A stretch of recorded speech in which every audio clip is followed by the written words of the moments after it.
Celtics Talk podcast is presented by 24autogroup.com. New England gets more at 24. Jalen, Toronto turned up the pressure and walked that big lead all the way down. Joe stuck with the starters in the fourth. How were you guys able to close this out? We just had to weather the storm. You know, they upped the pressure. But good thing they did the same thing in preseason twice, where they came back. So I guess third time's the charm. We didn't let it happen today.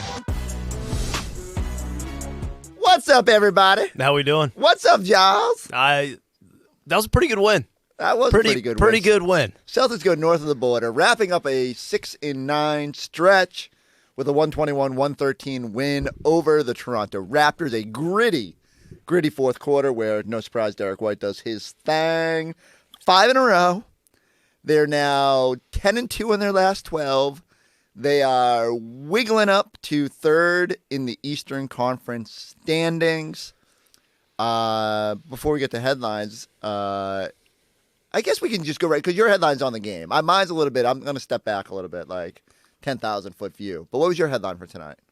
You want clutch, you got clutch. If you saw the pregame show, Chris Forsberg, we're sitting there in the last block. He's like, I have a feeling this could be one of those games that's tight near the end, and the Celtics could probably use that. So it's almost like he was wishing it into existence. I don't know if in hindsight, probably could have used a breezy fourth quarter, but you're right. And you were also right. I didn't necessarily feel that way when the Celtics went down 102-99 midway through the fourth quarter. Fair. But the fact that they were up by 23, Toronto went on that huge run, and then the Celtics responded, I do think is more beneficial than just another wire-to-wire win, which this would have been their third straight wire-to-wire win. Almost would have felt like it was too easy. So why not just let the Raptors walk down a 23-point deficit and then have the Celtics end the game on a gritty, gutsy run to get a win in Toronto? We were out. I was sitting there, and I will fully admit, and like even in the third quarter when Toronto started to get a little frisky, I said, "When was the last time the Celtics trailed in a game?" Yeah, and it turned out it was the second quarter against the Knicks. So they played now 3 full games since then, 3.5 since then. Think about that. You know, no disrespect to the Boston Celtics, but you know, it feels like even when they were championship-level team, there were nights where things got interesting in a hurry. No one loved kind of fumbling away a 20-point lead more than the Boston Celtics. And, you know, I don't even think they fumbled it as much as Toronto went and stripped it from them in the third quarter of this game. Their defensive intensity went up what felt like 2 levels. I will admit, I've been a little bit of a Raptors hater, and I think you could see why. Like, the pieces don't all work perfectly, but then they have these stretches where, you know, if you think about if they added R.J. Barrett into that mix and had him healthy, and like Quickly and Ingram, they can really get you offensively with a little punch, and then they're just annoying defensively, especially at the end of this game where they're trying to trap, doing all the things we saw through those 2 preseason games where you're like, oh, here we go again. So I don't know what that will level out for Toronto, but I do think it was good for the Celtics to be thrust back into a little bit of a pressure cooker situation, all while knowing that this little break looms on the horizon, which is why I think they went and Joe puts the starters back in with 11-14 to go or something. I'm like, whoa, we've never seen them ride the starters this long in the fourth quarter. Maybe an individual guy, like maybe you bring back a Jaylen Brown early, but to go all the way, lean into your starter group, and only if it wasn't for Jordan Walsh fouling out, they would have rode it all the way to the finish line. But I was impressed with the way they hung in there, fell behind a couple different times, and still managed to grind through this. Yeah. Again, you could feel the atmosphere completely change up there in Toronto. I've actually never seen a game in the Scotiabank Arena. One of my favorite spots. But you can probably speak to what the atmosphere is like, because for much of it, you didn't feel much of anything. And then you got to midway through the third quarter, Toronto started to make a run, and I was like, okay, this crowd's getting into it, because this is also a Raptors team, even though they had lost 4 or 5 and lost 2 in a row heading into this game, that's been playing above expectations. So I think people are somewhat excited about that. You could feel the crowd get into it. So again, for the Celtics, who seemingly, after scoring 43 points in the second quarter, could not make a shot, starting like with about 8.5 minutes to go in the third quarter, for them to give that lead away and to respond the way they did, and again, it was, you know, Derek White, Peyton Pritchard, back and forth, and then also making the necessary plays on defense. It was encouraging to see. It was just another way for them to win again. Yeah. You know what I mean? It's like you're collecting different badges. I was trying to think, like, what hadn't we seen during this little stretch that we, probably would have made us feel, okay, another box checked on the 6-9 checklist. And you're right. Like, they just needed another game where, hey, it's going to get really close. It's going to get interesting. And can this team respond in that moment? And, Derek White, for as much as we sat there and said, oh, is he turning the corner? We got fourth quarter Derek White tonight. For, maybe even a more rare instance, we got fourth quarter Peyton Pritchard. Just the both of them knocking down, like not even like just 3-pointers, but tough 3-pointers. The two in front of the Raptors bench where, Derek had to do a pirouette at one point and then throw one in. And then he hit the 32-footer from above the arc. And then Peyton from that right corner. And like, it was really nice to see those two guys have, hey, we'll help you get to the finish line. And then Derek doing all the little stuff, the blocks, the taking the charge, Peyton beating the press, like everything that you needed to help get you to the finish line. Those two guys in particular really did it. And so this is it sounds weird, but this is matchup number 1 with Toronto. What did you say to me when you saw it? I literally, I you know what, because we've played... We've played Philadelphia 9 times. We've the other Orlando 27 times. Right. We're about to play the Pistons for the 14th time. And I was like, wait, we have 3 more games against the bleeping Raptors? Because 2 of them are in the preseason. 2 of them in the preseason. And, and all have been the same. Close games where Toronto's trying to make up a deficit coming back, and they go to the press, and they junk things up a little bit. And in the preseason, especially when the Celtics didn't have their key guys out there, it got way more interesting than it had to. So a good situation to be thrown into. Another, as long as you got the win, you were feeling pretty good going into this break. In a weird way, it was good for them to fumble away or get stripped of that lead and to have to work it to the finish line. Yeah, Jaylen Brown, by the way, 30 points once again. 13th time. 13th time in the first 24 games, trailing only John Havlicek, who did it 14 times in the I first 24 guarantee games of the Havlicek season. played 48 minutes in all those games. Jaylen has not played as many minutes, but he's played. He's played 23 of the 24 games. The 30-plus, Eddie asked us in the postgame, was it a quiet 30? And I guess, yeah. His point was made by us trying to figure out which half was quiet. We kind of disagreed on that. Because I thought he had a loud first half, but then a quiet second half. And I think you were vice versa. I can see your point because they needed his points in the moments in the second half. And I just felt like when he gets to the line as much as he did, 9 free throw attempts, now 9 games with 9 or more. Sometimes that total he didn't take a lot of shots, right? So it just kind of, in that sense, it was quiet. They needed every point from Jaylen Brown. I thought, I think it was early fourth. He had one sequence where maybe right after they fell behind, he kind of muscled or danced to the basket. I said, they're going to need him to do that. And he, by the way, has 30-plus in 6 of his last 7 games. And the only game that he didn't get 30, he got a triple-double. Which is crazy. It's a pretty good run there for Jaylen Brown. It's we could do the whole should he be in the MVP conversation, and I get it. We're never going to put him up there with SGA and Jokic and whoever else you want to throw in there, Cade Cunningham, based on Luka, I get it. And it's funny because there's a bunch of guys averaging big scoring numbers this year. We'll see if some of those should start to come back to earth a little bit. And I don't know if Jaylen's is gonna. They're just gonna need him to carry that scoring load. And even us who are hyper aware of how important he's been probably don't give him enough love for what he's doing. But regardless if it's loud, if it's quiet, if it's somewhere in between, he is imperative to this turnaround. And just from the leadership stuff to timely scoring to the only dude who can consistently get to the free throw line, Jaylen's bringing it. I think he had pretty good rebounding night, 8 rebounds, 5 assists, checked all the boxes, plus 18. Yeah, he's just doing everything. He is. So he does his part, and then Derek White, as you mentioned, doing Derek White. He had 27 points, 8 of them in the fourth quarter. Peyton Pritchard chips in with 15. It kind of felt like the bench was huge for them in the first half, Chris. You got some great numbers in that first half, and then the second half, it was really your starters that had to carry the way. Just having to take it to the finish line, and you've been lucky that your bench has generally been able to get you there, but this felt like a night where Joe correctly identified just don't know if I can lean on these guys tonight. This game is going up a level. Simons was not having one of his nights. A couple buckets in there, but it felt like beyond Ugo. They needed to go to the guys that could get them home. And, I just thought this was a night where they needed it. I mean, you look at some of those bench minutes, like Minot only playing 11 minutes, Baylor only going for 6, Ugo for 2. Like they really leaned into that starting group. And if Jordan Walsh doesn't foul out, he gets to almost 30 minutes too. So that's kind of showing it. All right, this is our core. This is what we've kind of landed on. The starters have been very good. Needed some size out there to go up against Pirtle.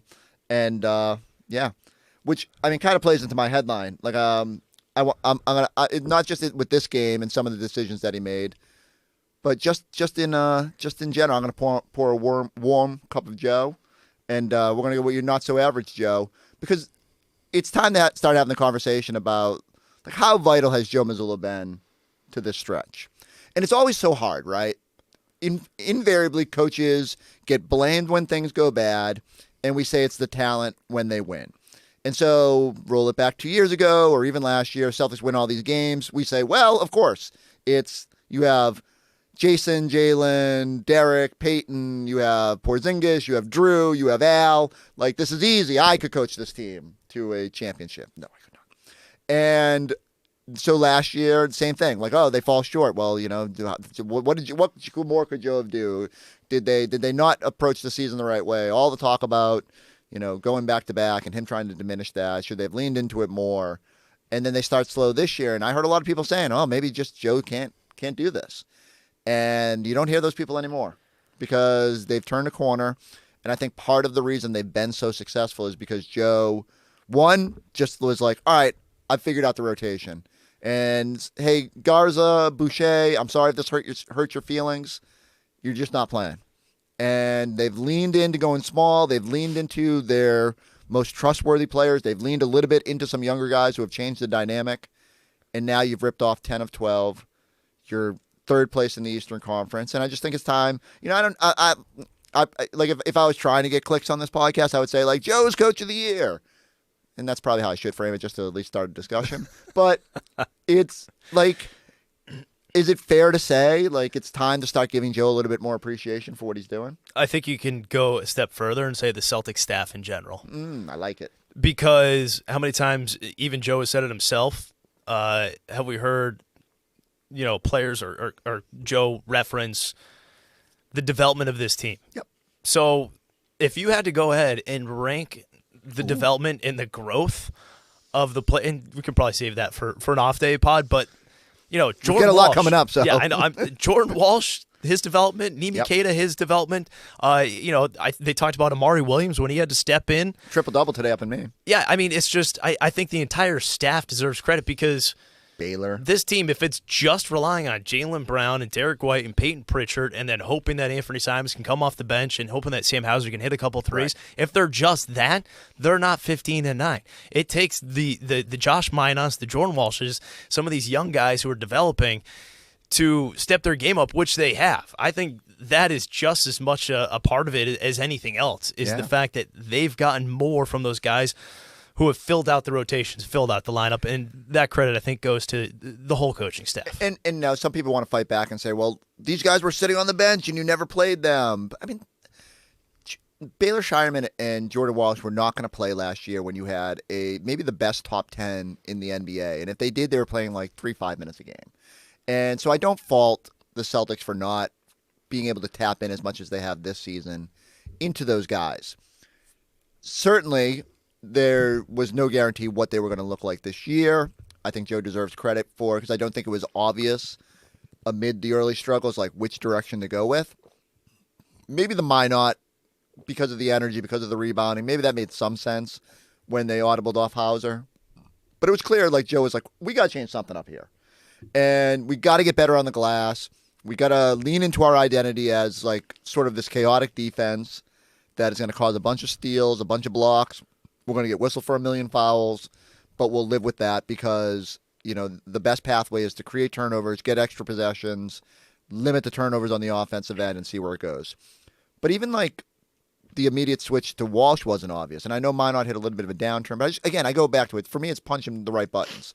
So whether that's the starters, whether that's knowing from night to night how much to lean on the bench, you got to have a feel for it. There's nights where you're like, okay, Anthony Simons might not be defending at a high level, but we need his offense right now. So we're just going to put up with some of the deficiencies. And, okay, Baylor's got it going tonight. I forget which game, maybe early in the stretch, where like Baylor got put in, and like I was like, it didn't feel like a Baylor night. And then he had a big night. He had as many threes as he had all season. I said, sometimes as a coach, you just know when it's going to be. And I'll go back to it. Like, I just feel like Joe has hit all the right buttons and had missteps like anybody. Went to Garza in that Detroit game, was, maybe hoping that going up against an old team. But that was actually like the tipping point for, all right, you know what? We're just going small. And he didn't beat around with it. He just like leaned into it. And so ultimate respect for Joe for the way he's led this year. Yeah, I'm totally with you. And I think that if you're also looking at it at this point too, just 24 games in, it's Joe getting the most out of those guys, pushing all the right buttons, and it's also a guy like Jaylen Brown for saying, I'm going to play every single night until you make me take a night off, which is probably what you had a few nights ago against Washington. This team plays hard. They don't feel like a team that it's going to be susceptible to a trap game. Fair. And whether that's Joe, the veterans, the mixture, or just a team that knows that they can't give games away, they give you a pretty consistent effort. Having a vehicle you can rely on, that's important. That's why you can rely on 24 Auto Group. They will treat you like family. And that's because they are family owned and operated. They're honest, easy to work with, and they just get it. Whether you're looking for something sporty, something luxurious, or just a solid everyday ride, 24 Auto Group always comes through. With 9 brands and 11 locations across New England, there's something for everyone. And here's the best part. They've got the knack to save you more on a new or pre-owned vehicle, and the knack to pay you more for your trade, up to $2,400 over book value. You can even drive home with just $24 down. So if you want the best deal without the runaround, go see my guys at 24 Auto Group, because you always get more at 24. Online at 24autogroup.com. I go back to their success on the second nights of back-to-backs. I think, and I'll have to double-check, I think they're up to 34-11 on the second night of back-to-backs in the Missoula era. And that was like, even the Brad times, like Brad and Doc, like second nights of back-to-backs were just like schedule losses for this team. And part of that was, they'd rest Al or rest Porzingis, and that was tough to overcome. But, that's been under Joe's watch too, and they've found a way to bring it. And I think they're just better now at navigating that. And, some of that's in-house too. Like, we'd be naive to think that Brad doesn't in some way help this and, like, steer this thing and, like, understand he's giving the personnel for Joe to work with and advice and stuff like that. So I just think they've learned through the years how to navigate that. But these teams have typically been tough, and okay, picking the night that you're going to tell Jaylen to downshift it. Okay, Washington, you can say that's pretty obvious, but you still got to get everybody else to get up for it and make up for it. And they did not fool around with that game. I think Joe would be the first to admit he's had missteps. There's been some end-of-game stuff, where the team has not executed crisply. You can put that on the players. You can put that on Joe. I think they all needed to be better in that instance. I think we've seen the crunch time numbers are getting better. 7-7 now. Yeah, and so that's a lot of crunch time games for the first quarter of the season. Probably like to see, but invariably I think that's going to happen with this team. So I think Joe's done a good job, except for one thing. I know exactly where you're going to go with this. It's like I wanted to make sure I built Joe up all the way before I threw this in. I've joked that if Joe has one blind spot, it's that he does not love playing rookies. There is a sense that I think he even said it, like maybe Baylor Shireman said it last year. He's like, Joe hates rookies, and he like the idea is always playing time is earned, not given. And so no matter, I'm sure the Celtics could have like a first round pick. Like a high first-round pick on their roster, and it would still be a little bit of a grind for that player. Maybe not. Maybe it's easier to play high first-round picks. But the point is, I think he wants Ugo, as a 19-year-old first-year player, to have to earn it a little bit, and as such, even though he comes into this game, gives you what I thought was an electric 2.5 minutes. Offensive rebound, hits a three-pointer, goes to the basket, throws down a dunk, and then you blink and he's back on the bench. The best part about all this, though, is that they do the pregame press conference, which there's usually not a ton of questions in that, right? Yeah. That's a pretty... especially in a situation like when you play 6 games in 9 nights. Right. What are you going to ask before the game? The media is out of questions. There was a reporter up there who asked multiple Hugo Gonzalez questions. I think it was at least 3 straight. Might have been 3 or 4 questions about Hugo. And look, so usually this is someone who writes for, overseas publication or whatever, and they're picking their spot about when to come to a Celtic game. And you probably, if you're trying to plan, you probably don't come to Celtics Lakers. There's going to be some questions that are not, hey, tell me about the guy who's not playing. So maybe the reporter was like, hey, I got to get a cheap flight to Toronto.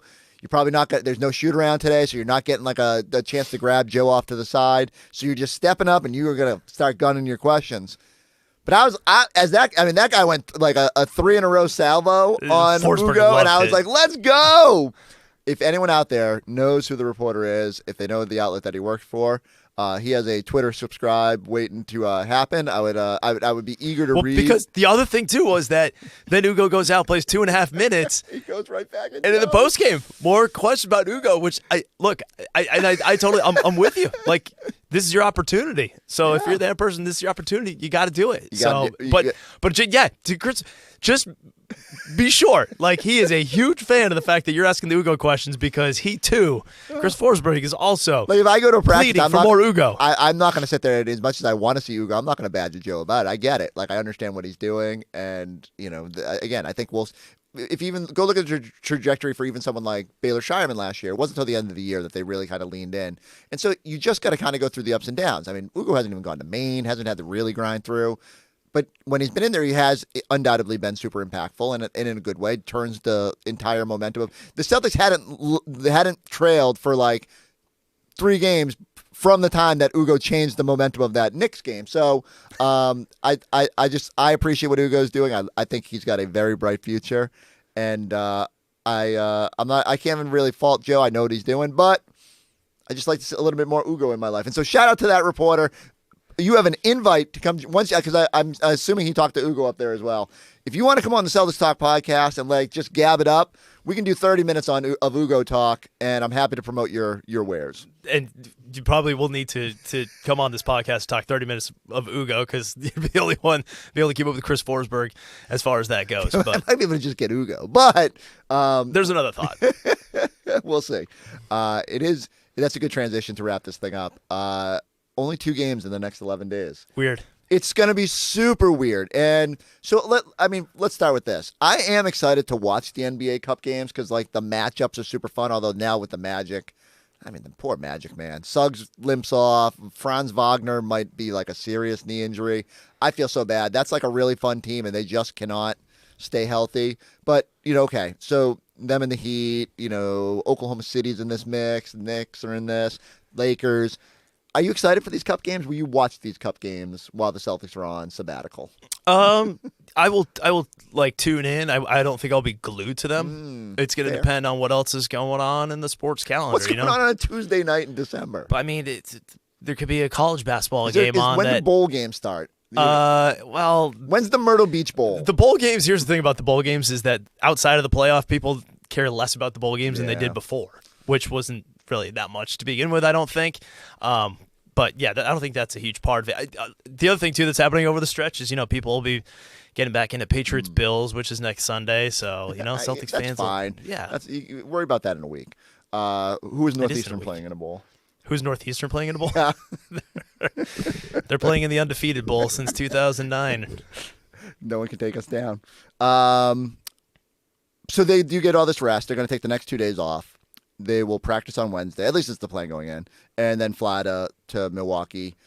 It's just going to be weird. It's just to play that game and then you take 3 more days off and come back against the Pistons. My only fear with all of this, and this is something the NBA is going to have to examine, is what is the impact on the product? The Celtics are rolling right now. There's one thing of okay, they need a couple days rest. I'm okay with the first 3. Second 3 is what are you getting out of it? And from a fan perspective, are you getting anything out of it? when your team is now inactive for a long stretch. I just hope they don't lose some of the momentum they've built. But do you think they would? Like, I go back to this team. They don't feel like a team that – Yeah. Like, how many times especially over the last couple of weeks, where we've seen – tonight was another example where the Celtics were high energy.